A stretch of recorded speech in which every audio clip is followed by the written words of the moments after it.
बिस्मिल्लाहिर्रहमानिर्रहीम। अस्सलामुअलैकुम। Tazeen eyes kitchen and beauty में मैं आपको वेलकम करती हूँ। कैसे हैं आप सब?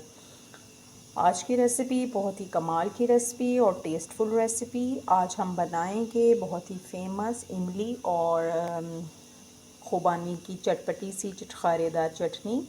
तो अगर आप मेरे चैनल पे नए हैं तो मेरे चैनल को लाइक कर दें, सब्सक्राइब कर दें और शेयर कर दें और बेल आइकन को भी प्रेस कीजिएगा ताकि आपको मेरी लेटेस्ट वीडियो टाइमली मिल सकें। तो आइए अपनी रेसिपी की तरफ बढ़ते हैं। ये मैंने एक बॉल ले लिया है, उसमें मैंने ये सूखी खुबानी ली है। ये खुबानी जो है ये आधा किलो है और इसको हम अच्छी तरह से मैं वॉश कर देती हूँ। खुबानी को अच्छी तरह से मैंने वॉश कर दिया है। वॉश करने के बाद इसको भिगो दिया है। इसको फिर आप इसको ओवरनाइट भी भिगो सकते हैं। खुबानी को मैंने ओवरनाइट के लिए भिगो दिया था। तो आप देख सकते हैं कि ये देखिए किस कदर ये फूल चुकी है। और ये मैंने पल्प लिया है इमली का, इसको भी मैंने ओवरनाइट के लिए भिगो के रख दिया था। ये एक देश की ली है, उसमें ये सारा जो खुबानी इसमें शामिल कर देते हैं। खुबानी की चटनी जो है वो बहुत ही टेस्टफुल बनती है। ये पल्प जो लिया था ये भी हम इसमें शामिल कर देते हैं।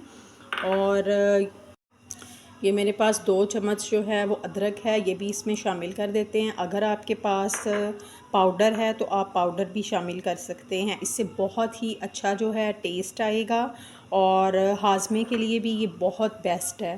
तो मैंने चूल्हे पे रख दिया है और इसको हम मिक्स कर देते हैं। जब इसको बॉयल आएगा तो फिर हम इसमें अपने स्पाइसेस जो हैं वो डालेंगे। बहुत ही टेस्टफुल ये चटनी बनती है और आप इस रेसिपी को फॉलो करें। और अगर आप एक बार ये चटनी बना लेते हैं तो फिर ये आपके घर में यही चटनी बना करेगी। ये चटनी जो है ये बहुत ही हाजमे के लिए इफ़ेक्टिव होती है और इसमें समोसों, पकौड़ों और मुख्तलिफ़ चाट्स में जो है ये लाजमी समझी जाती है, इसको इस्तेमाल किया जाता है। खुबानी हमारी जो है वो पहले ही टेंडर हो चुकी थी क्योंकि हमने उसे ओवरनाइट के लिए भिगो के रखा था। अब हम इसको थोड़ा सा पकाएंगे और इसमें मैं 1 चम्मच जो है वो लाल मिर्च पाउडर का डालूँगी। 1 चम्मच ही मैं इसमें नमक का शामिल करूँगी। हाफ़ चम्मच मैं इसमें ज़ीरा शामिल करूँगी।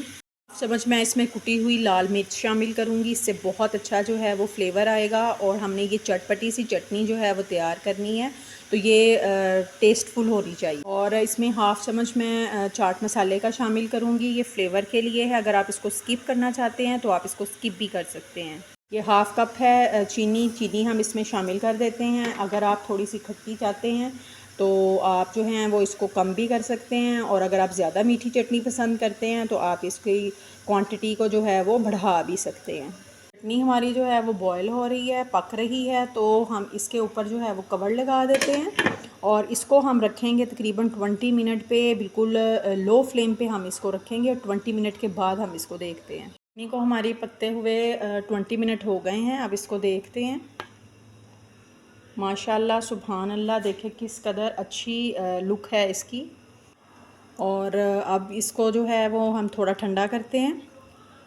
ठंडा करने के बाद हम इसको ब्लेंड कर लेते हैं। ये आप देख सकते हैं कि कितनी टेंडर हो चुकी हैं ये।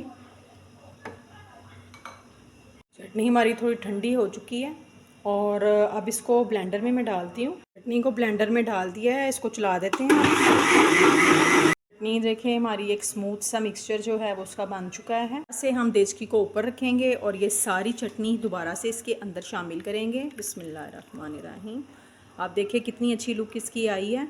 और जो ये ब्लेंडर था इसके अंदर जो थोड़ी सी चटनी रह गई है वो हम इसमें थोड़ा पानी डाल देते हैं। थोड़ा सा पानी डाल देते हैं ताकि कोई भी चीज़ ज़ाया ना हो। और इसको अब हम मिक्स कर देते हैं अच्छी तरह से और इसको हम तकरीबन 4 मिनट तक पकाएंगे ताकि इसका ये जो पानी है ये खुश्क हो जाए।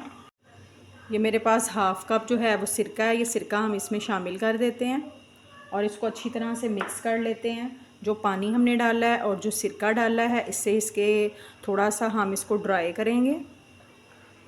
और आप इसको जो है वो सेव भी कर सकते हो, इसको आप ये ख़राब भी नहीं होगी। इसमें मैं हाफ़ चम्मच जो है वो काला नमक भी शामिल करूँगी। इससे बहुत अच्छा इससे फ्लेवर भी आएगा और हाजमे के लिए काला नमक जो है वो बहुत ही बेस्ट है। इसको हम इसी तरह से थोड़ा सा मिक्स कर देंगे। इसको अब हम तकरीबन 4 मिनट तक पकाएंगे। 4 मिनट में इसका पानी जो है वो ड्राई हो जाएगा। चटनी हमारी जो है वो गहरी हो जाएगी, थिक हो जाएगी। इस स्टेज पे आपने इसको चेक कर लेना है कि ये अगर ज़्यादा आप मीठा पसंद करते हैं तो आप इसमें थोड़ी चीनी जो है वो स्टेज पे शामिल कर सकते हैं। हमारी जो चटनी है ये ऑलमोस्ट रेडी हो गई है। ये आप देख सकते हैं, इसकी ये कंसिस्टेंसी जो है ये होनी चाहिए। ये देखें, बिल्कुल रेडी हो गई है हमारी चटनी। इसकी थोड़ी सी मैं अब हीट निकाल लेती हूँ और हीट निकाल के इसको डिश में डाल के मैं आपको दिखाती हूँ। मज़ेदार सी चटपटी सी चटनी जो है रेडी हो गई है। सिरका जो इसमें शामिल किया है उससे इसको महफूज करने में जो है वो मदद मिलेगी और आप इसको तकरीबन 1 माह तक जो है वो महफूज कर सकते हैं। इसकी चटनी हमारी रेडी हो गई है। इसको मैंने डिश में डाल दिया है। ये देखें कितनी मज़ेदार ये चटनी बनी है और आप इस रेसिपी को ज़रूर। चटनी में मैंने कोई भी फूड कलर ऐड नहीं किया। बहुत से लोग जो हैं वो फूड कलर को ऐड करते हैं, लेकिन मैंने फूड कलर ऐड नहीं किया है। ये बिल्कुल इसका ओरिजिनल कलर है। अगर आप इसमें फूड कलर को ऐड करना चाहते हैं तो आप इसमें थोड़ा सा फूड कलर भी ऐड कर सकते हैं। ठंडा होने पर आप इस चटनी को किसी भी एयर टाइट बोतल में जो है या जार में रख सकते हैं और इसको आप फ्रिज में महफूज कर सकते हैं। ये बिल्कुल भी ख़राब नहीं होगी। ट्राई कीजिएगा। अगर आपको मेरी ये रेसिपी पसंद आई हो तो प्लीज़ मेरे चैनल को लाइक करें, सब्सक्राइब करें और शेयर करें और बेल आइकन को भी प्रेस कीजिएगा ताकि आपको मेरी लेटेस्ट वीडियो टाइमली मिल सकें। मुझे रखिएगा दुआओं में याद। इंशाल्लाह नई मुनफरद सिंपल रेसिपीज़ और रेमेडीज़ के साथ फिर हाज़िर होंगी किसी नई इन्फॉर्मेटिव वीडियो में। अल्लाह हाफिज़।